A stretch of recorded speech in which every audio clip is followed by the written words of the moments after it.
njabootu kanaara la da ngay jiitu maanaam da ngay jiital après topp seen ginnaaw ba tax na dañu ñëw jël koo xamante ne il est aussi un leader politique dans la région de Fatick notamment fële nga xam ne mooy ci commune bu Thiaré Ndialgui ñu gën ko xam ci Amady Baro Diouf moom dañ koy ñëw jël bu ñu ko jëlee mu wax ñu li nga xamante ne mooy ses premières impressions yi nga xamante ne gis na ko ci élection législative yi nga xamante ne moom lañ daal di génn nii bu fekkee yemb na avec la complexité de la régie ñu daal di jël ki nga xamante ne moom mooy monsieur Amady Bara Diouf di coordonnateur du mouvement AMAC.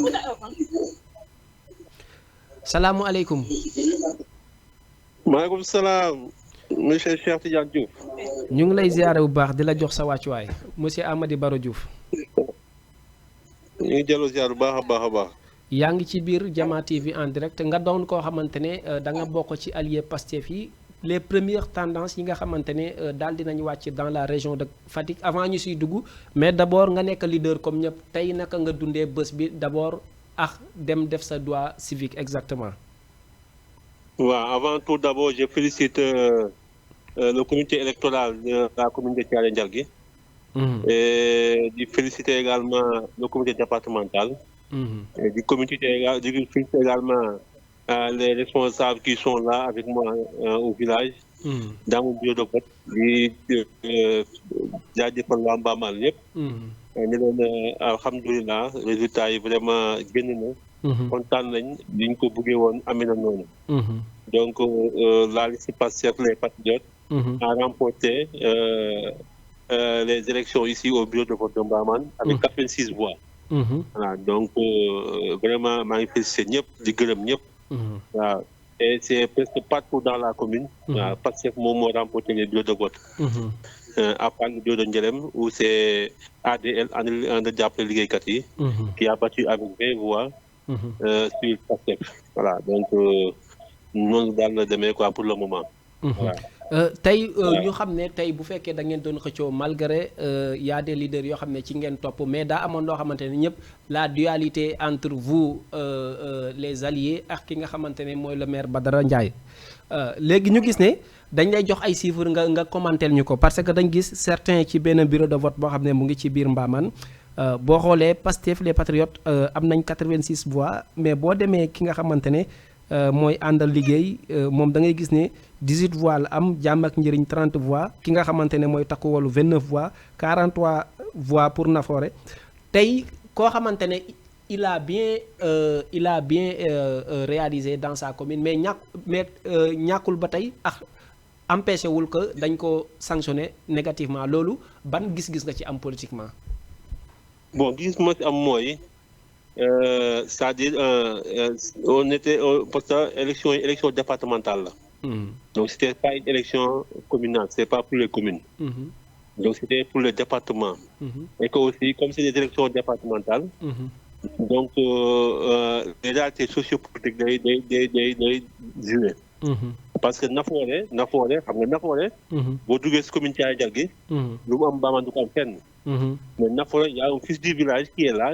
Qui est investi dans Nafoore et qui a pu battre campagne dans le village et qui a obtenu 43 voix et qui est venu à la deuxième position.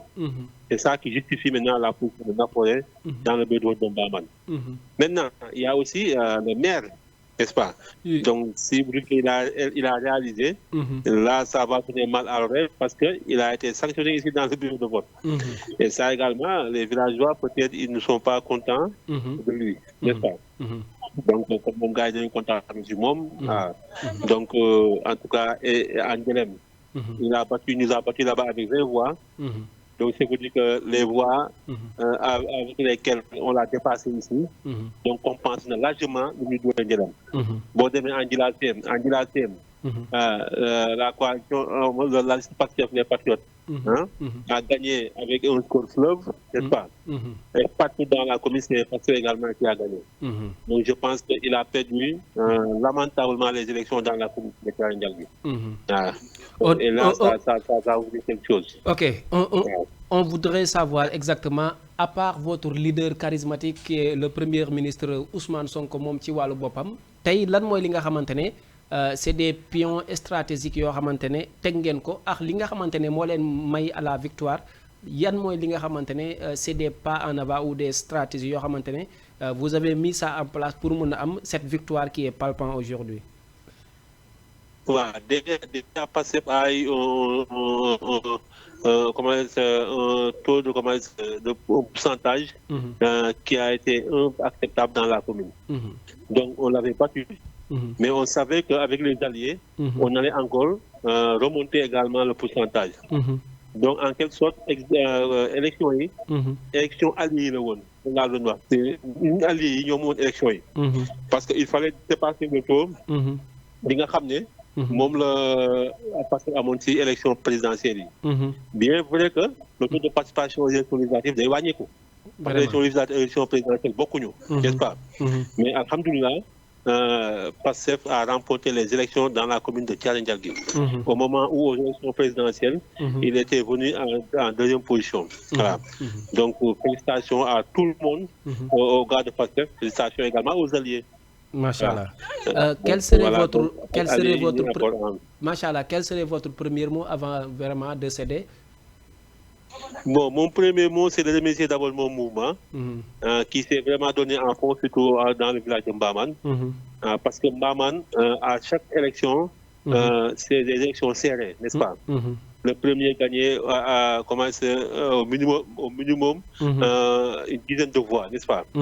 Donc c'est la première fois depuis 2019 que je suis venu à Mbaman voter ici. Depuis 2019, je vois pour la première fois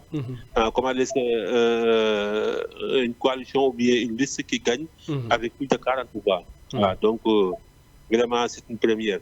Et vous avez vu également comment presque il y a beaucoup de coalitions qui ont des voix ici. Il y a Amadouba, n'est-ce pas? Il y a Takoualou, n'est-ce pas? Il y a également comment ça s'appelle encore Dundu. Parce qu'il y a beaucoup de listes qui ont été représentées en Mbaman. Mbaman est un village très politique. Voilà. Donc il y a beaucoup de gens vraiment qui pratiquent la politique ici à Mbaman.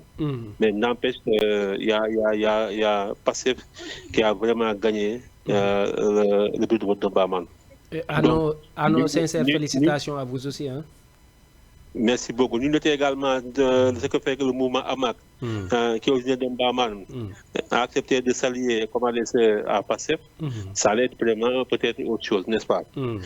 Mais on a bien vu, on a vu juste, et notre lecture politique également ne nous a pas trahi, n'est-ce pas? Et nous comptons également procéder la même chose à chaque élection.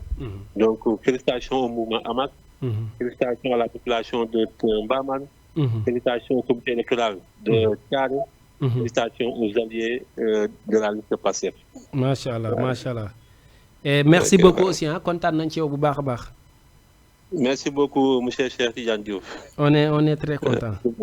Merci beaucoup. Merci beaucoup.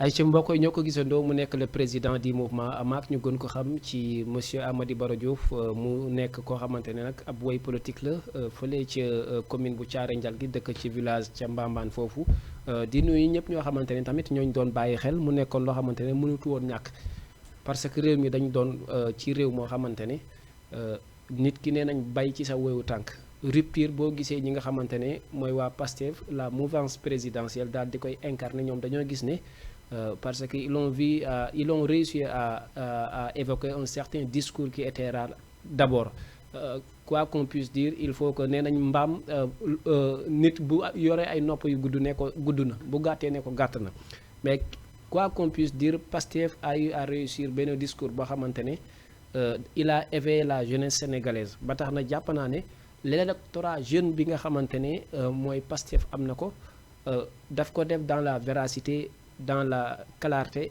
et dans l'intelligence aussi parce que ndaw boo ko jiitee rek te xëccoowoo leen rek jàpp naa ne loolu vraiment intelligence moo koy def tout en sachant que on va dire félicitations la mouvance présidentielle ñi nga xam ne ñoo war a ñëw ngànk législatif yi ñëw am majorité parlementaire mais aussi di courage à ñi nga xamante ne l'essentiel sam benn grand daf may wax ne l'essentiel c'est de participer loolu ci am solo ba tax na daal vive la démocratie ba tax na daal vive la démocratie sénégalaise vive l'indépendance sénégalaise qui est totalement paisible actuellement parce que am na ñoo xam ne ñu ngi nekk ci ay indépendance mais boo xoolee dunduñu jàmm kon bu ñu amee une indépendance boo xamante ne on a aussi vécu des circonstances d'instabilité loolu dañ siy kontaan bu baax a baax li ñu mën a wax daal ñu ngi sant ñëpp di leen di gërëm di leen di wax ba beneen yoon incha allahu rabbi ci beneen édition boo xamante ne dinañ leen ko